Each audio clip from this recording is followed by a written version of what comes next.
Selamat pagi Bapak Ibu, Oma Opa, dan saudara-saudari terkasih dalam Kristus. Kembali lagi bersama saya Feli Christine dan Romo. Saya Romo Maxi Soge. Dalam acara Oke, hari ini Orang Kudus hari ini. Edisi 27 Desember 2022. Romo, selamat pagi. Selamat pagi, Vel. Ketemu lagi ya Romo ya. Ya. Apa kabarnya nih? Kabarnya baik-baik, puji Tuhan. Puji Tuhan ya Romo ya.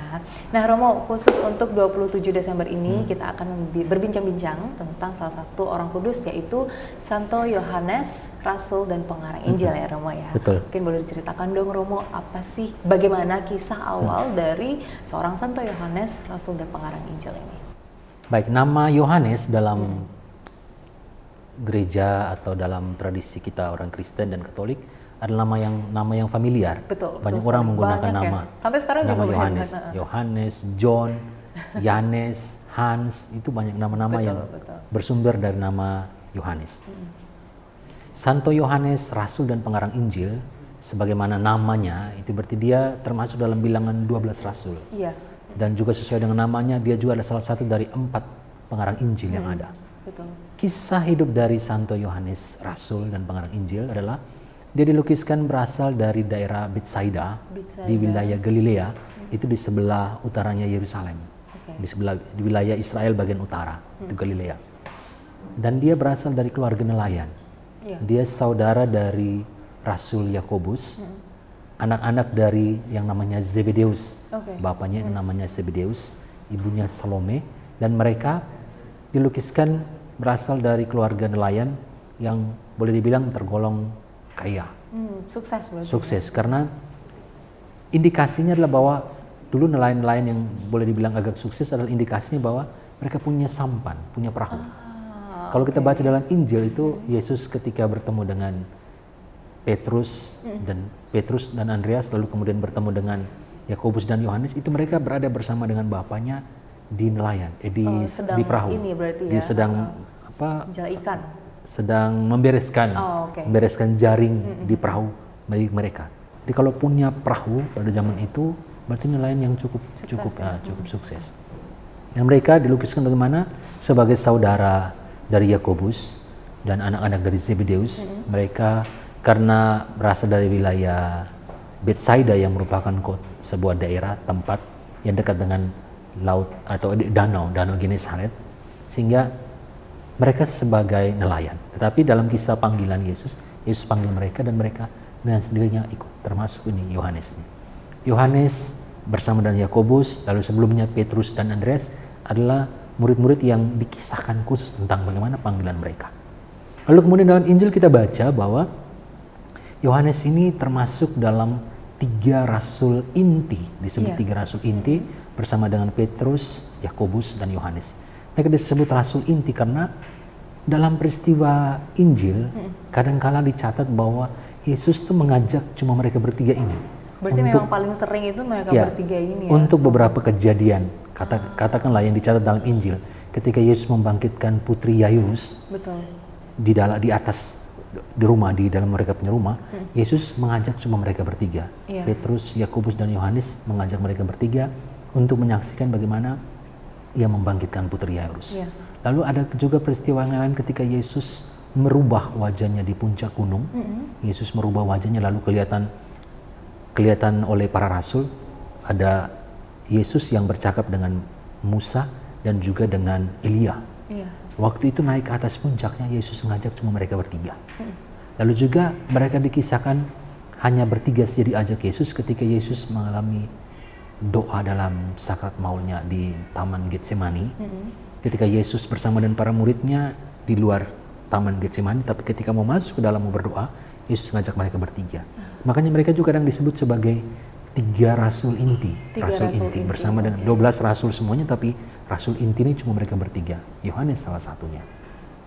Lalu Yohanes juga dilukiskan bahwa dia adalah salah satu dari 4 pengarang Injil. Ada Injil Matius, Injil Markus, Injil Lukas, lalu Injil Yohanes. Yohanes menjadi salah satu pengarang Injil.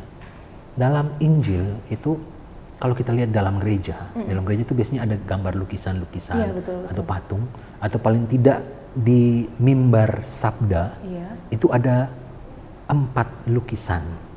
4 lukisan yang melambangkan atau mewakili 4 Injil yang ada. Yohanes itu punya lambang sebagai Raja Wali. Raja Wali. Oke, kenapa tuh Romo? Elang atau Raja Wali. Jadi Raja Wali. ada 4 Injil itu, Iya. mereka punya lambang masing-masing. Lambang ini diberikan sesuai dengan tulisan awal dari Injil-Injil itu. Katakanlah Injil Matius, Injil pertama, Injil Matius itu dilambangkan dengan manusia.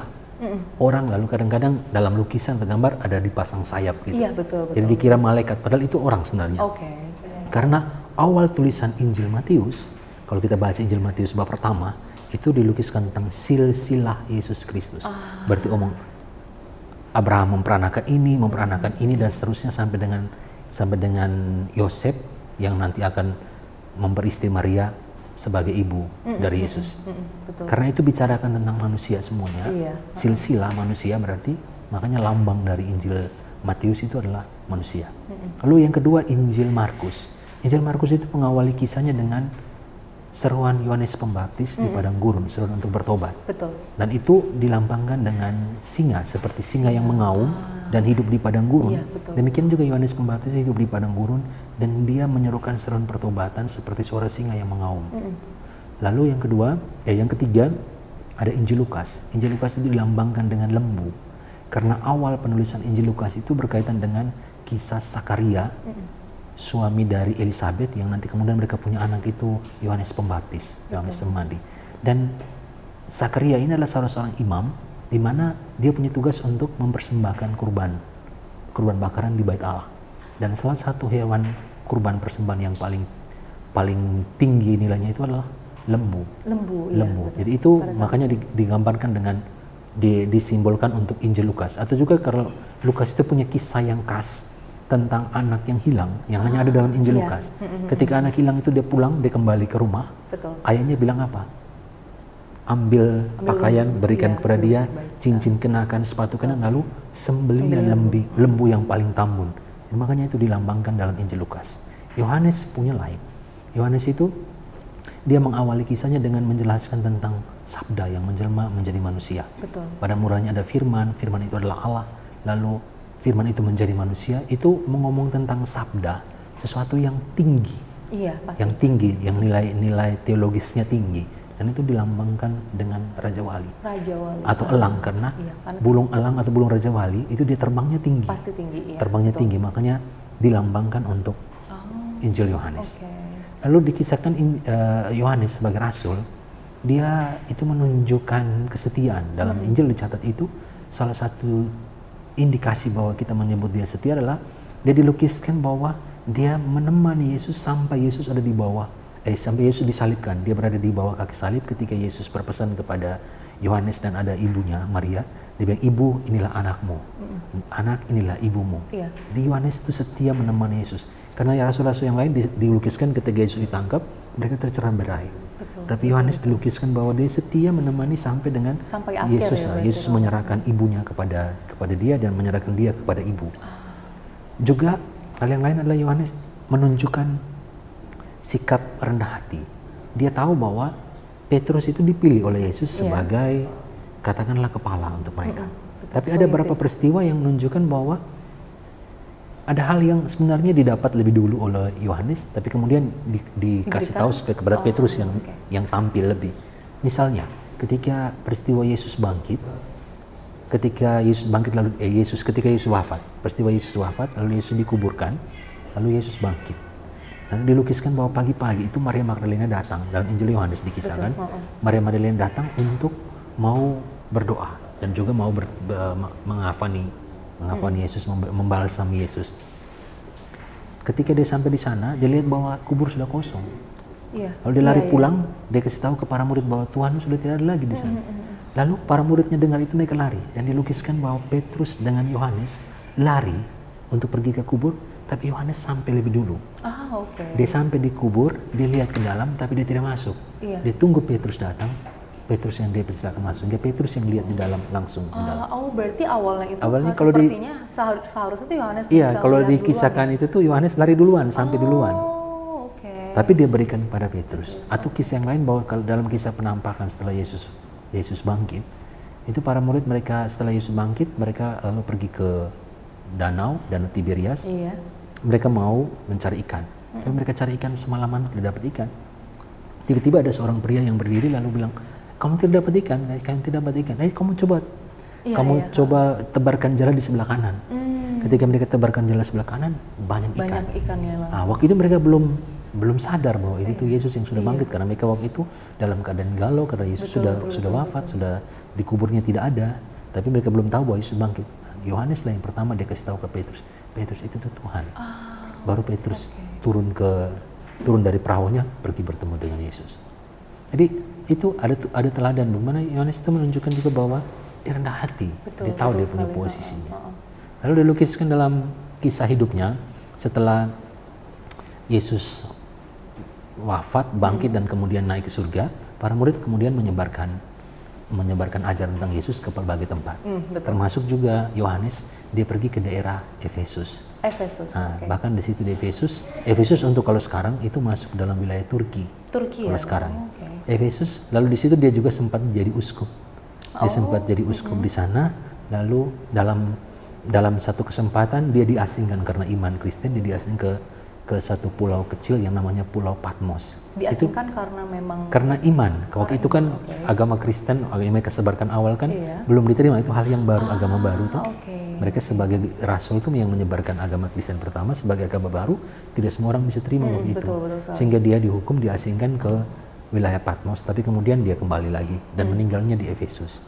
Dan dalam pengasingan itu di Patmos atau juga di Efesus itulah dia menuliskan Injil Yohanes, dia juga menuliskan surat Rasul Yohanes.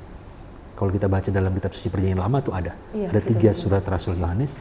Lalu yang terakhir dia menuliskan juga adalah kitab Wahyu. Kitab Wahyu juga dia menuliskan. Jadi Yohanes ini, makanya kita peringati hari ini sebagai Yohanes sebagai rasul dan juga sebagai pengarang Injil, termasuk juga pengarang kitab-kitab yang lain.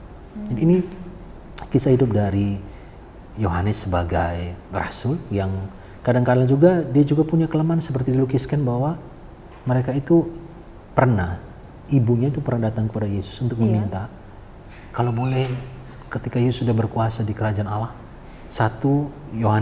Yakobus bisa di sebelah kanan, Yohanes di sebelah kirinya Yesus. Tapi waktu itu tapi waktu itu Yesus kan bilang, kamu tidak tahu apa yang kamu minta. Pialaku boleh kamu minum, tetapi hal untuk duduk di sisi kiri atau sebelah sisi kanan itu bukan hak saya untuk menyampaikan, itu hak dari Allah, dari Bapa sendiri. Sehingga banyak hal kita bisa lihat dari Rasul Yohanes ini, selain bahwa menunjukkan kesetiaan, tapi juga ada sisi kelemahan mereka. Termasuk mereka juga pernah marah ketika Yesus bersama dengan para muridnya pergi ke satu tempat di daerah Samaria, lalu mereka ditolak. Yesus masuk itu ditolak, kamu jangan ke sini. Lalu Yakobus dan Yohanes mereka minta, Yesus kalau kau kasih izin kami minta api turun dari langit bakar kota ini. Tapi Yesus bilang jangan.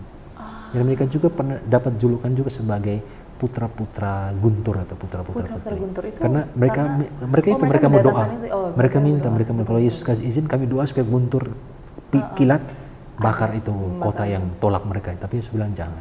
Nah, ini kisah hidup dari Santo Yohanes sebagai rasul, tetapi juga bukan sekedar rasul, tapi dia rasul inti bersama dengan Petrus dan Yakobus.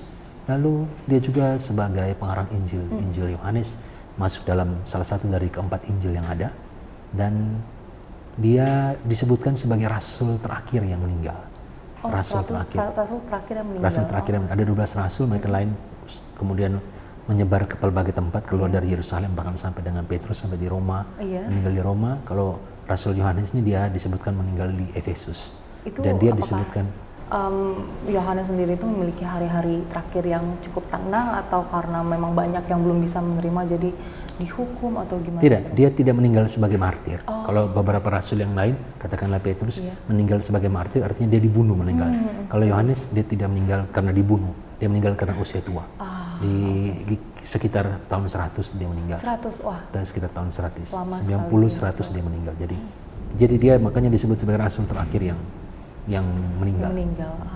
Wah, itu tentang Yohanes, rasul dan pengarang Injil. Wah, itu yang bikin salah satu rasul ini, yaitu Rasul Yohanes ini spesial ya, Romo, ya, karena dia selain rasul, dia bukan hanya rasul, tapi memang rasul inti dan pengarang Injil. Dan salah satu penulis Injil, dan juga cukup sangat-sangat detail banget Romo menceritakan kisah dari Santo Yohanes ini ya.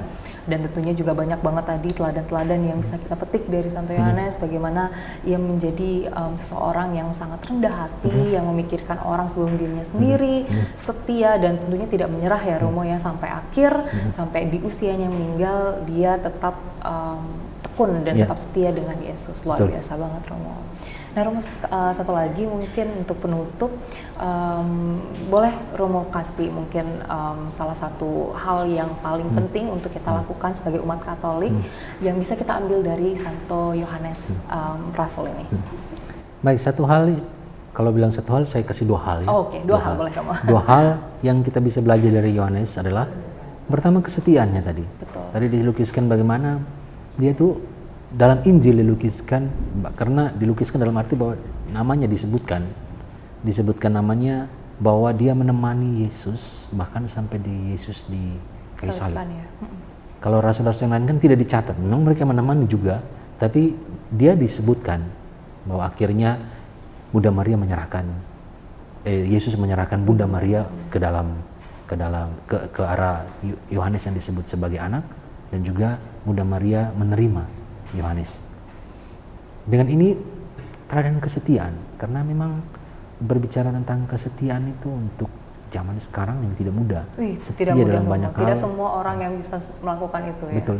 Setia dalam banyak hal, dalam berbagai aspek kehidupan kita itu tidak mudah. Tapi ketika hari ini kita memperingati Santo Yohanes Rasul dan pengarang Injil, kita belajar dari teladan kesetiaan yang dia miliki untuk menemani, mendampingi Yesus.